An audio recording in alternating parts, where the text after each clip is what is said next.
What's up, guys? Welcome to Daily Dose of Reddit. This is your host, Zach, and today's subreddit is r/IDontWorkHereLady. This story's called, Are You Deaf?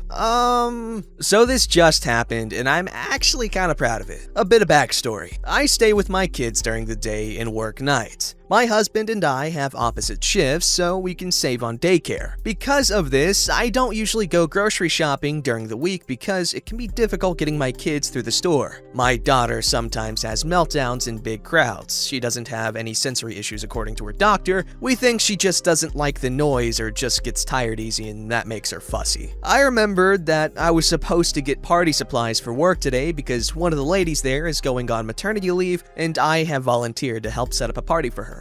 So off to the store we all go, and everything goes surprisingly well. I'm getting ready to check out at the self-scanner when it happens. I feel a tap on my shoulder followed by the "excuse me" that we all know and dread. So I turn around. My mistake. Despite the tone she used, the lady seemed relatively normal. No Karen haircut. Until she started talking. "Excuse me?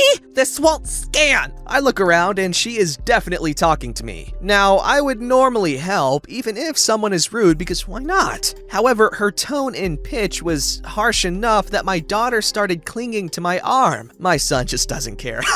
"Excuse me? Hello? A little help?" I'm just focused on my daughter, rubbing her back because I feel her start to freak out. How this lady thought I could help is beyond me. I don't work there and was dressed like I literally rolled out of bed. Fortunately, the self-checkout attendant shows up and asks what the problem is. "This won't scan, and this person," gesturing vaguely in my direction, "is no help." Lady turns back to me while the attendant tries to ring up the item for her. "You are so rude. Are you deaf or something?" At this point, I still hadn't said a word to her, and the idea hit me like a freaking beautiful rainbow wrapped in lightning. I'm not deaf, but me and my kids are learning ASL, or American Sign Language. I just started learning it so I can ask basic questions and sign the Baby Shark song. Don't ask, my kids love it. Smiling the biggest freaking smile I could manage, I start signing. It makes no sense.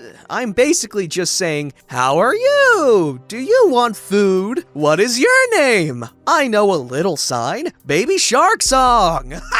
I swear, I never saw someone lose color in their face so fast in my entire life. It was glorious! She got her items, paid, and practically ran out of there. The attendant trying her best not to laugh. I turned to the attendant and said cheerfully, "Have a nice day." She and I shared a good laugh and I went home. P.S. My daughter's fine. She probably just got scared. Edit: since several people have said to get a second opinion and see a hearing specialist, she has been to several doctors and 2 hearing specialists. They have found nothing wrong with her sensory perception or hearing. The consensus is she will grow out of it as she gets older. If she ends up being an introvert, well, that's fine by me. Won't change how much I love her. Edit 2, though I'm sure you mean well.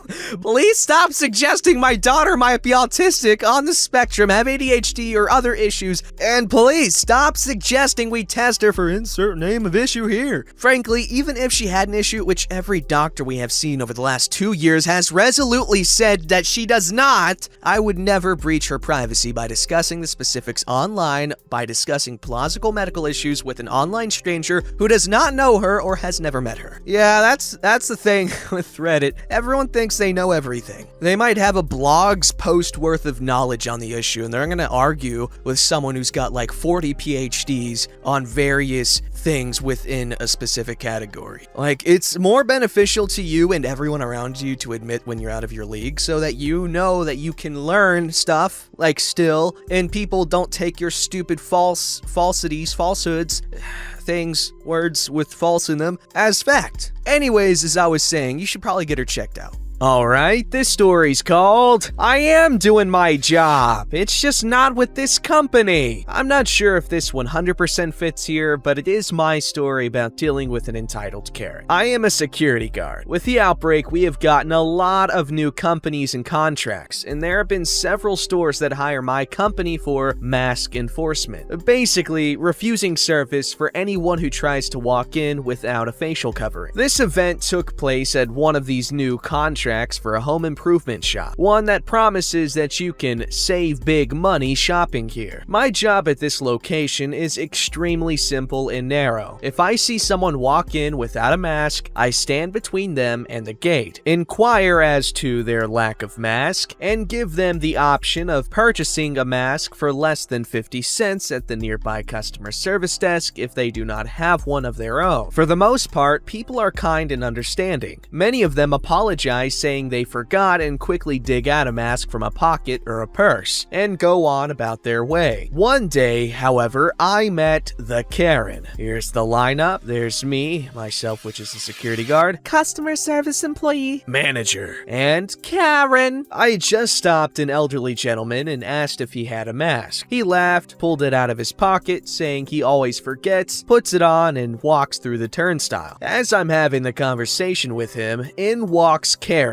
staring me down, no mask, and almost runs into the elderly gentleman as she tries to rush past me. I, however, step in her way with a kind smile. Hello, ma'am.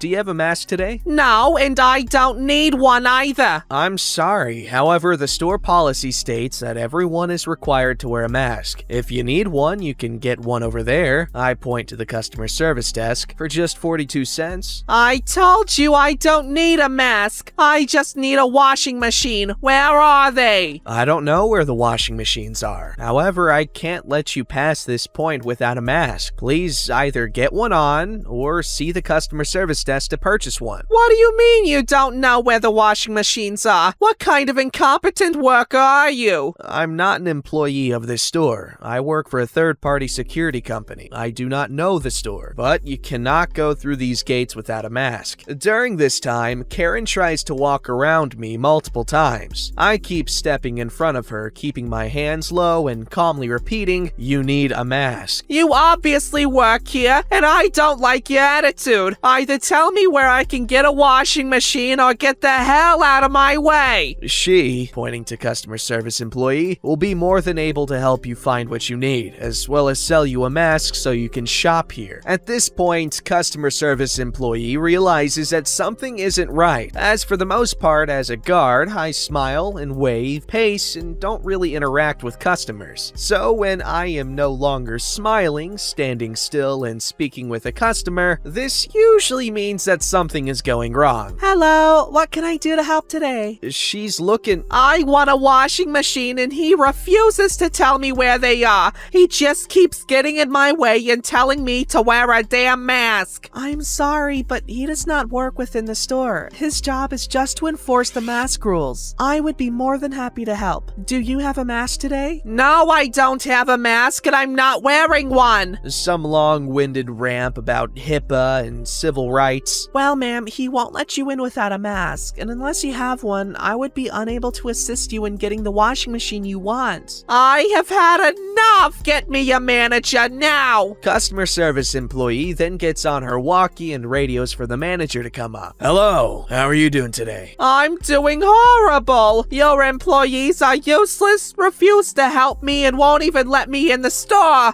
I demand you fire them both. I'm sorry, but he, pointing to me, is not an employee here. We hired his company to enforce mask policies. I've already told you people, I won't wear a frickin' mask. Now fire these people and help me get my washing machine. At this point, she is escalating more and more and getting very close to the manager, which triggers my training. Normally, I am not allowed to go hands-on. However, there is an exception when there is a significant threat of violence to myself or employees of the company I'm working at. And it's starting to appear as if some violence may happen. Ma'am, I'm gonna need you to calm down and please back away from the manager. We don't want any physical contact. I'm not talking to you. You're about to be fired anyway. You might as well go home already. He's not not gonna be fired. He's doing his job. And I would be more than happy to take you to our washing machines, but you need to get a mask first. Another 5-minute argument, which I'm forced to stand between the manager and Karen as she's getting more and more aggressive. The manager took this chance to motion for customer service employee to call the police. At this point, I'm gonna have to ask you to leave. I won't have you yelling at our security and refusing to follow our policies. I'm not leaving until you fire this butthole and I get my washing machine. And get out of my way! Don't you know it's rude to go between two people talking? He's doing his job, making sure no violence happens. We have called the cops. Leave now. About 5 minutes later, the cops arrive with Karen screaming that we physically assaulted her and hit her when all she wanted to do was get a washing machine. And even after the police reviewed the camera footage, she held to her story. As they attempted to trespass her from the store, she swung at me and luckily missed. That, however, was enough for her to leave the store in handcuffs. I'm not sure why she thought I was an employee. My uniform is gray and black with a bright red logo, and the store's uniform is a lot of blues and greens. But all's well that ends with Karen in the back of a police car. I'm inclined to agree, as would a lot of you.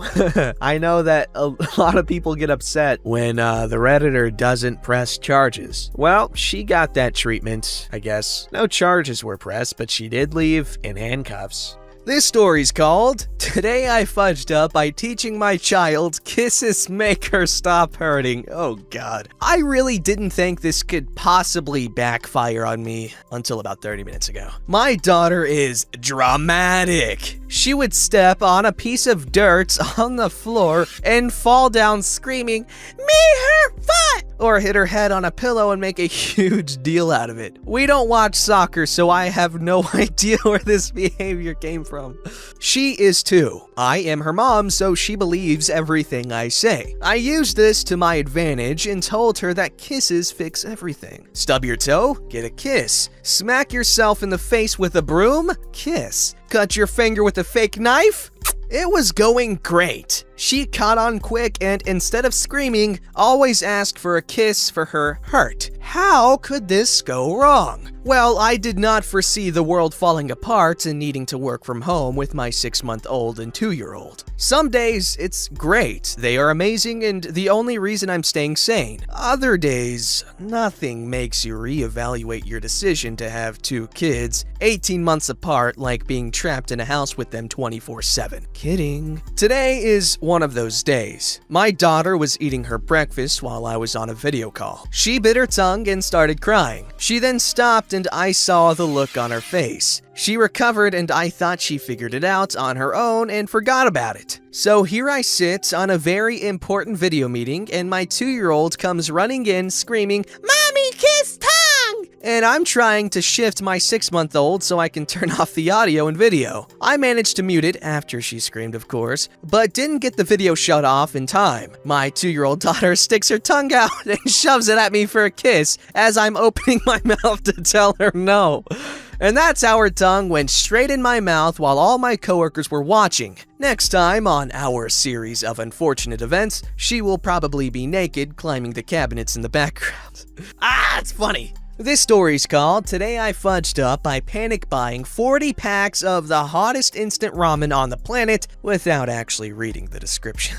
10 days ago, my younger sister started developing a cough. Understanding I'd now need to shut myself in for at least 2 weeks, I set about getting a few supplies. Near enough everything was completely sold out online. However, I managed to find an Amazon listing for 40 packs of ramen. Couldn't believe my luck. All were sold out bar the spicy chicken flavor. Not a problem, I like a bit of spice. Without reading the ad, I purchased immediately using the buy now button, thinking I'd found the listing just in time. It arrived a few days later and I eagerly grabbed a pack. I noticed it read 2 times spicy on the front. No worries, as a Brit, hot gutty and a pint is pretty much a weekly occurrence from birth. I excitedly cook my first batch, pouring the included sauce on it. I notice it's blood red, thick, and viscous. Might want to call a doctor about that. Once mixed in though, it looks okay. The noodles smell great. Oniony, chickeny, tomato-like smell right up my street. I took my first mouthful and messily slurped up the nudes, getting the sauce all over my lips. It tasted pretty good. Oh my